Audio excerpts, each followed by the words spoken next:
Volkanovski is a 3-1 favorite. How do we get there? Volk's a 3-1 favorite over Yair Rodriguez. How did we get there? Because you want to know something, guys? There was a line that came out, and nobody seems to want to discuss it. There was a line that came out when Yair Rodriguez beat Max Holloway, because that night we believed Yair became the number one contender, and they dropped the line for Yair versus Volkanovski, and I'm aware that's the fight that ended up not happening. They dropped the line, and guess what they had it at? 3-1. Okay, great, but hold that thought, because it appears, and one thing that we will do in this sport, all things in life, but it's very glaringly clear in this sport, is we'll look at a guy's last fight as a way of determining his next fight. If he looked bad, right? You hear fighters talk about the highs and the lows, carries that with him.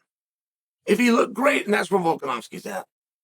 Volkanovski not only almost won the world championship, some of us thought he did. He not only was competitive for the world championship, but he surprised us in being able to do that. Here's wrestling, just by example. We had no idea that Volk was that good of a wrestler. His submission defense, just by example, we just didn't know that about him.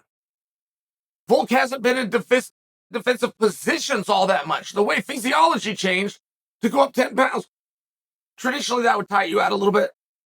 Conditioning never became a factor, so he wowed us. He wowed us because he surprised us. So we see that wonderful performance.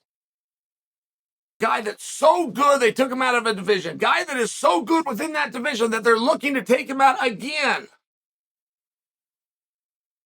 And we made him a 3-1 favorite. Same as he was when a hypothetical line came out. And what's so interesting about this hypothetical line, guys, is if we're following the equation that I just laid out, I don't think that any of you would disagree with that. But we're going to show all that respect to Volk. It would seem as though as part of our equation, we got to show that to Volk's opponent.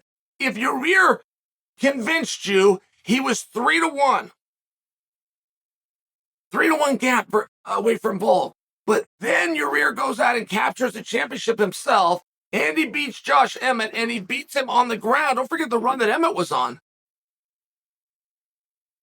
It's as though zero credit was given to Rodriguez. Let me tell you some 3-1 fights, guys. 3-1 is representative of something. It is representative of an opinion by the masses that say this fight is leaning towards stoppage. If it doesn't get the stoppage, it is at a minimum expected to have dominance. And that isn't what happened. And again, I'm talking about Volkanovski versus Islam.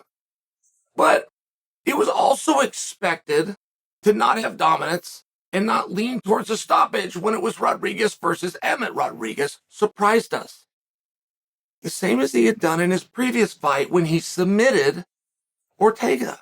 That was a surprise. It was a surprise to the point that the announcers said it didn't happen. Quite literally, Yair Rodriguez submitted Brian Ortega, put him in armbar. And the moment that position, that armbar was done, when that position had come to a close, the arm that was being attacked was injured. The athlete could not go on. The fight was stopped. Now, I should never, and I have never, since 1993, had to go into such great detail to tell you guys there was a submission.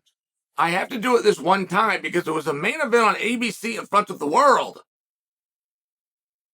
And we were told it wasn't a submission.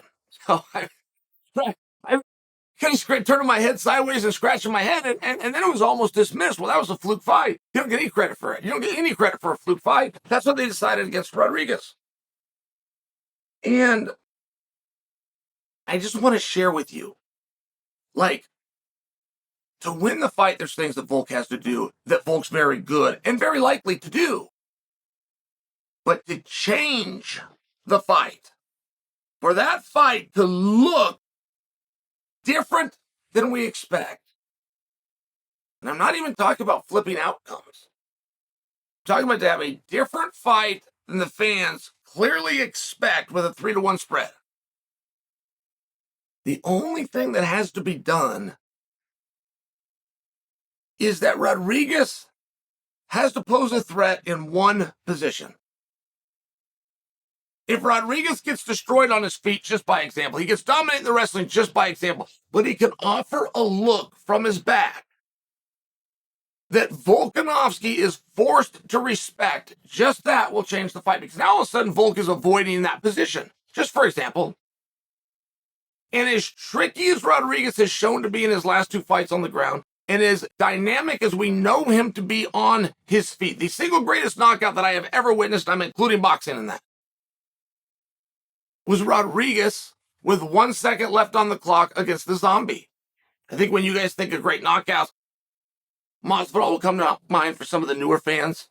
Gonzaga Crow Cop will come to mind for some of the longer fans. The greatest knockout our sport's ever seen was Rodriguez against Zombie. And I just bring this to you because there's all that Rodriguez has to do to give you a different fight, to give you a different look, to make you sit there and have sweaty palms as you're watching. If you took action on this, Rodriguez doesn't have to start winning rounds. He didn't have to open up a cut. He didn't have to hurt him. He didn't have to knock him down. He just has to offer a threat that's greater than Volkanovski is currently expecting in one position. They could be on their feet, clenched up. I mean, I bring this to you guys. I know people think fighting is very sophisticated, but there's only a few places you can fight at. You could be on your feet separated. You could be on your feet touching each other. You could be in the center of the octagon. You could be against the fence. You could be on top with a match to the floor. You could be on bottom with a match to the floor. That's it. It's not an overly complicated sport like so many think. You've got to be great at this and you got to be great at that. You must be a master at this and you must be a master at that. I guess, but what is this and that? If this and that is standing in front of a guy or standing but clenched, if this or that is being on the ground on top or being on the ground on bottom, if this or that is being up against the fence or being in the open, then yeah, you've got to be good at those things. That's true. And I bring that to you because if just one of those positions is something that surprises and forces a respect, and by respect, guys, I mean fear.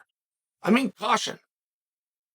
They get somewhere and Volk feels, hey, I can beat this guy, I can deal with this guy. There's 6 positions, but now I'm down to 5 because I'm going to avoid that one. That will change the match.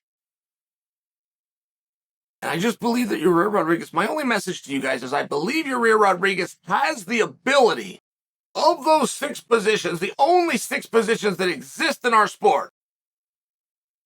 I believe that the interim champion of the world is likely to pose a threat and be more dominant than Volk in one of those positions. Should he find it, should the fight end up in that position and Volk experiences that and Volk changes, that 3-1 is not going to be quite as dominant as you might think.